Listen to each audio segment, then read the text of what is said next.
what will it be? I don't know, but I do know that it is way past time to clean out this cluttered old tool shed of mine. So let's see what we can do about that. And luckily, I'm going to have a little bit of help. Are you filming me right now? You're actually on camera right now, but don't have to make it into the...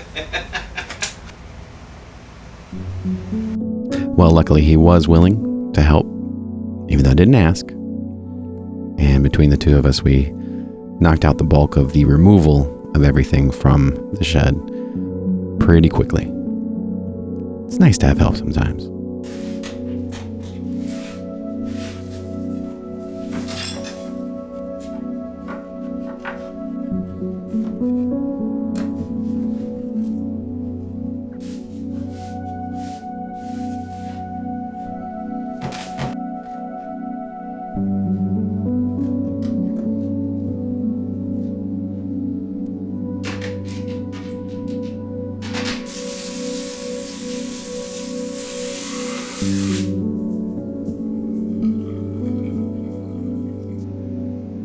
So for about 10 years of my life, I sustained myself as a freelance handyman. And I thought it might be interesting to some to kind of go through the tool inventory that got me through that decade. So first up, you're going to see a box marked nailers, and that's going to be some pneumatic hose, a finish nailer, a framing nailer, a blowgun, and extra nails. Right next door to that, you're going to see a small circular saw for lighter duty work. And that's sitting on top of a box called extra tools, where you're going to find extra hammers, extra pry bar, extra pliers, all that kind of stuff that you may have forgotten at a previous job and you don't want to show up to your next job without one of those things because that's super embarrassing. Anyway, on the next stack at the top, you're going to see a safety box where you're going to find knee pads, gloves, safety goggles, safety glasses, masks, etc. In the paint prep box, you'll find sandpaper, tape, wood filler, dry decks, all that kind of stuff that's, necessary for repairing walls. And in the power tools box, you're going to find a power drill, grinder, reciprocating saw, a sander, and all the things that go with those things. Next up is the everyday bag, and it's a beast. So I'm going to do that one live. Pliers, needles, channel lock, vice grip, bigger channel lock, punches, hammer, pry bar, teeny tiny pry bar, snips, a different kind of snips, nice little notebook for doing calculations and measurements, little screwdrivers. There's little stubby screwdrivers in here, but they're hard to get out. And then I have my regular screwdrivers. Now, normally these be upside down, but I know them well enough to know that that's the flathead. This is also a flathead, it's marked. This is a Phillips. This is a nut driver. A small hacksaw, torpedo level, a T-bevel, big multi-square, little multi-square. Good meter, good adjustable wrench, slightly smaller adjustable wrench, 2 matching adjustable wrenches over here, standard and metric, measurement calculator, so you can do inch fractions, like 3/4 plus 5/8, and then you get a normal answer. You got tiny tools, a couple of mirrors, magnet, flashlight on the end of a telescoping stick thingy, pipe wrench, electrical wire tools, and a basin wrench, markers, grease pen, pencil, a hook set, every kind of hook you can want. Gotta have them. A couple empty things. Wire cutters. I'm not sure what I'm missing here. It seems odd. This is an aerometer that I can't use anymore because it actually has that plug. You plug it into your phone. There was an app, and you could measure airspeed coming out of like a vent. So you could calculate CFM and see if, an air conditioner was functioning the way it was supposed to function. Staple gun, 5-in-1 tool, a couple chisels, and that's pretty much it. On the side here, tape measure, teeny baby screwdrivers, On the other side, we've got adhesives, some E6000, of course, gotta have that, and then a little loop of tape. You get the idea. Everyday bag. Yeah, it's a lot.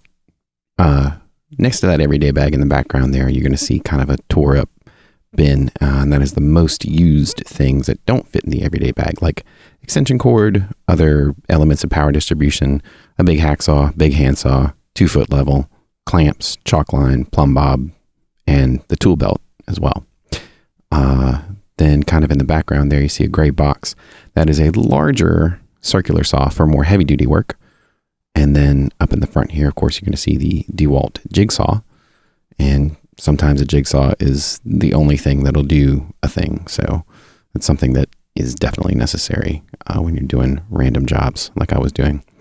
Right next to that, you're going to see an open back ratchet set, which is super handy. There's also some ratcheting box wrenches in there, which are awesome. And right next door to that, there are 3 organizing boxes that go from electrical accessories like wire nuts and things like that to every fastener you could ever dream of, and then to every bit that you could ever dream of. And on top of that, I have 2 smaller ratchet sets.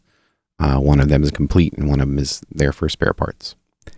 And the larger organizing box that you see there holds a powder actuated hammer and its nails. It shoots 22 blanks and drives nails into concrete. And then last but not least, we have the air compressor for the nailers and the 10-inch chop saw. I used to also carry the stand for the chop saw, and not pictured is my impact driver, which is probably the most used tool I got. So let's work on getting everything back inside.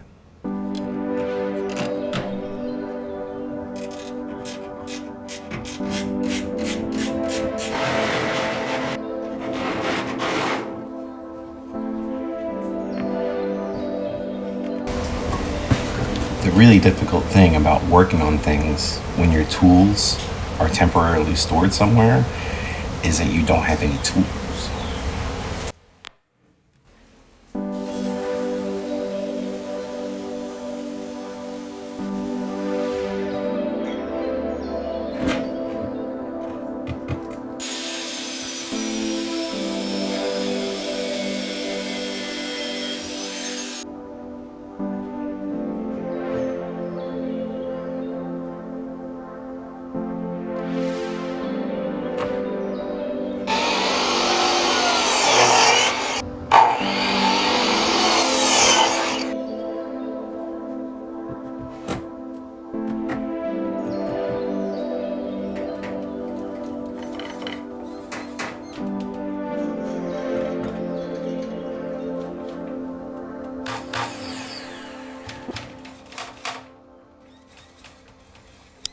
So, on to the difficult task of purging.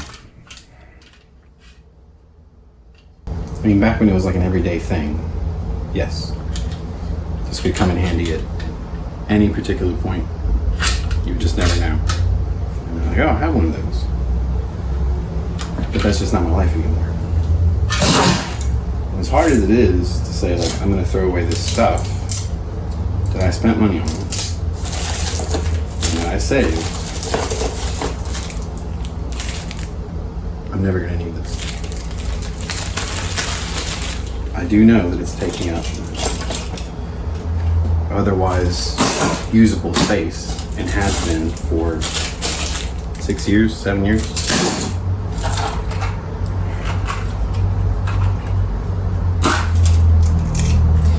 Kind of hurts, you know? This was my life. This was my life. I'm going to keep this. Let's see. I'll use this for something. Who knows? This is actually kind of handy. I think I'm going to hang on to that. I'm just going to put it in there. I can actually go to the effects studio. Just bring it down. Right.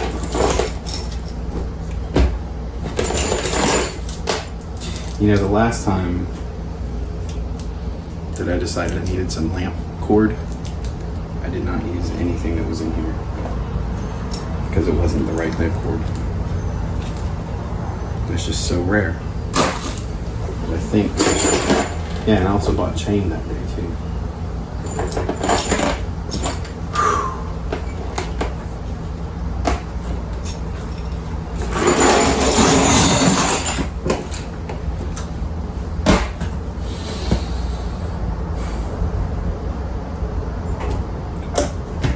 It really is seriously very hard.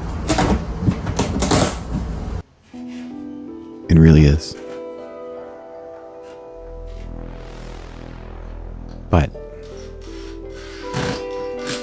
what I can tell you is that the room felt brighter. It felt lighter. And I felt better.